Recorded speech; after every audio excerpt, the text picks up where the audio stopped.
La última parte del capítulo operacionales guarda relación con algunos aspectos importantes de operacionales reales.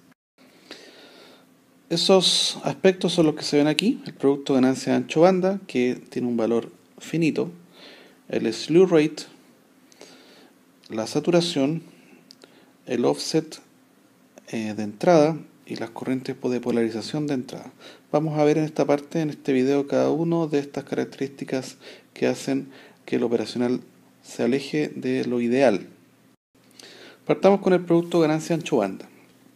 Cuando uno tiene una operacional en lazo abierto y uno piensa en la ganancia, que como dijimos idealmente es infinito, y ahora uno empieza a medir esa ganancia en un operacional real, uno ve que cuando uno eleva la frecuencia de operación de la señal que uno está intentando amplificar con este operacional sin realimentación, como circuito abierto, a la medida que uno aumenta esa frecuencia, la ganancia real va a disminuir.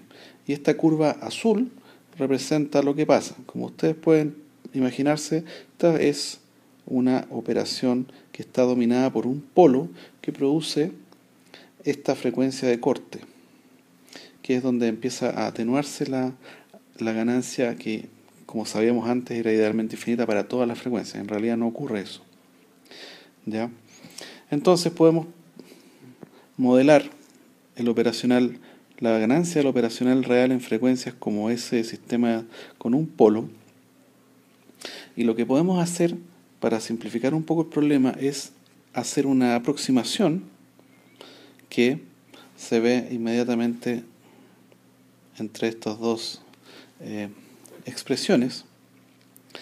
Y la idea es entonces llegar a entender dónde o a qué frecuencia logramos una amplificación unitaria. Es decir, hay una cierta frecuencia, que en este caso es 1 MHz, en que ya no hay amplificación, sino que en decibeles tenemos 0, o lo que es lo mismo, una ganancia unitaria. Y van a ver que a medida que aumenta la frecuencia, entonces como hay un polo, disminuye la ganancia, y esa frecuencia de ganancia unitaria se le llama Unity Gain Bandwidth. De ahí uno puede encontrarla en las hojas de datos. Y existen estas relaciones que permiten, a partir de la ganancia unitaria, encontrar las ganancias a otras frecuencias, asumiendo esta aproximación que se ve aquí, que es equivalente a hacer que el operacional simplemente sea un polo en frecuencia cero.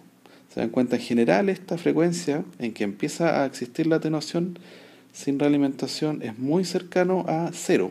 Por lo tanto, esta aproximación que está explicada en estos pasos es equivalente a considerar un triángulo, es decir, la ganancia empieza a atenuarse a frecuencia cero, ¿ya? Esto es en lazo abierto o sin realimentación, como les decía antes. Al final lo que vamos a ver es que esta integral que está acá, toda esta área,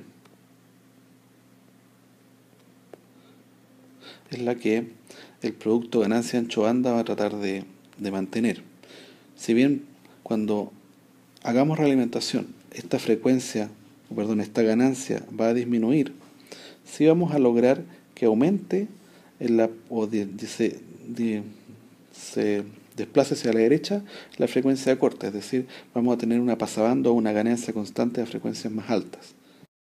Eso es lo que se ve en esta siguiente lámina, que muestra lo que ocurre cuando realimentamos el operacional, como por ejemplo en esta configuración de amplificador inversor que se ve acá. Y si bien teníamos nuestra ganancia en lazo abierto representado en esta figura, cuando nos vamos a lazo cerrado, logramos por supuesto una ganancia más baja que la que aparece acá en lazo abierto, pero la frecuencia de corte ahora se desplaza hacia la derecha. Y eso se puede ver en este sector de acá,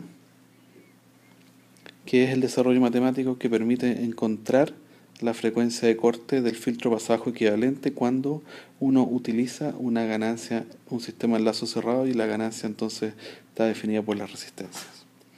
Y aquí se puede ver en esta tabla cómo se compara la relación de frecuencia de corte con ganancia. Mientras mayor la ganancia, por ejemplo, una ganancia de 1000, enlazo cerrado, logrando una relación de resistencia de R2 partido por R1 para el caso de amplificador inversor, no inversor, la frecuencia de corte de 1 kHz. En la medida en que yo bajo la ganancia, la frecuencia de corte aumenta. Y de esa manera, esta área de pasabanda ahora tiende a, aun cuando es menos alta en este sentido, es más ancha. Por lo tanto, puedo amplificar una mayor cantidad o un mayor rango de frecuencias.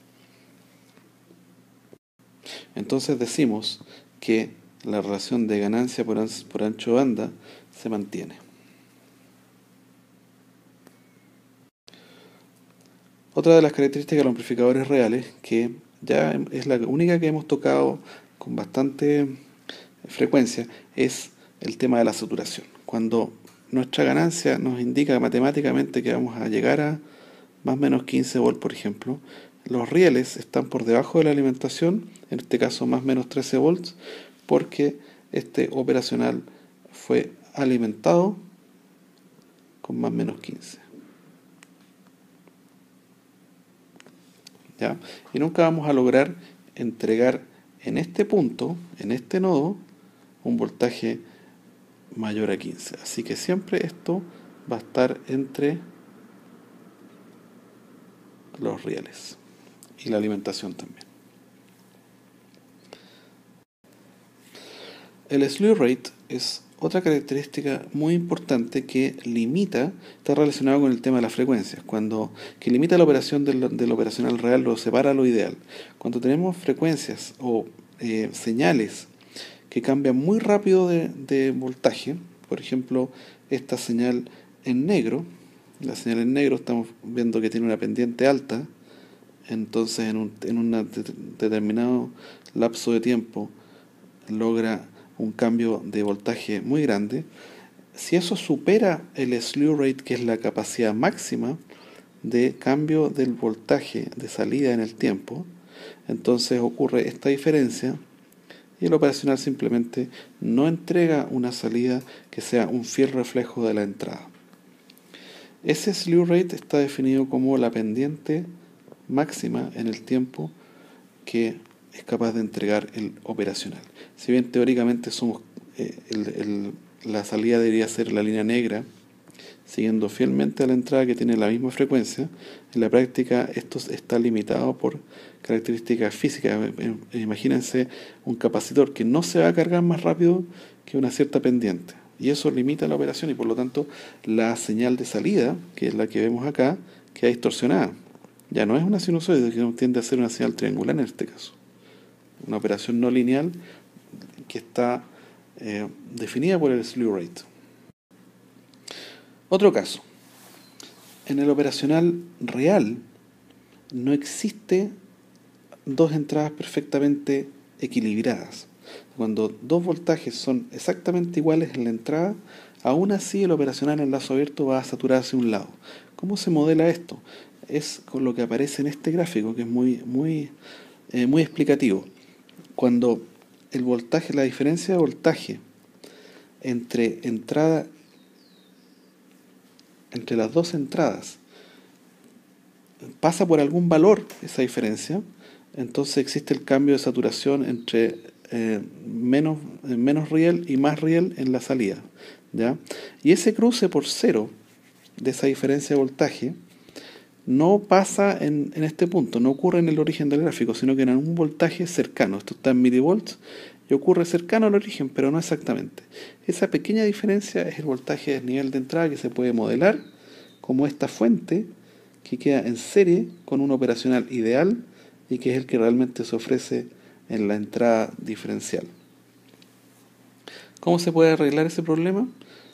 La mayoría de los operacionales ofrecen dos entradas adicionales que permiten colocar una resistencia entre ellos. Uno mira la hoja de datos y ve el valor de esa resistencia, y con un potenciómetro uno conecta a menos VCC o a más VCC ese tercer punto, de esa manera que uno compensa, la operación entre un circuito interno que compensa este voltaje que es inherente a que los componentes del operacional no son todos exactamente iguales.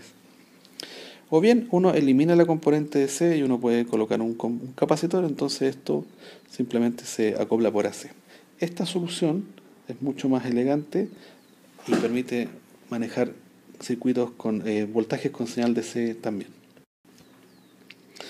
Similarmente, existen diferencias en las corrientes de polarización, es decir, cuando hablamos de polarización estamos hablando de lo que ocurre al interior del operacional real, que le permite al operacional operar como un amplificador. Esas corrientes son en general no iguales y existen pequeñas diferencias. Aquí vemos en el caso del 741 una pequeña diferencia que se llama input offset current, que está caracterizada como algunos nanoamperes. ¿Cómo compensamos esa corriente de entrada? En general, lo que se hace es colocar una impedancia a tierra que, vamos a ver en clases, permite, cuando uno analiza este circuito, compensar esa diferencia de corrientes, y utilizando ese valor de resistencia uno puede tener un circuito completamente balanceado. En general, en los operacionales más modernos esta resistencia no es demasiado importante, pero en circuitos más antiguos donde ese offset de corriente era más importante, uno va a ver un diseño bien hecho cuando esta resistencia está incorporada y no es solamente un circuito a tierra.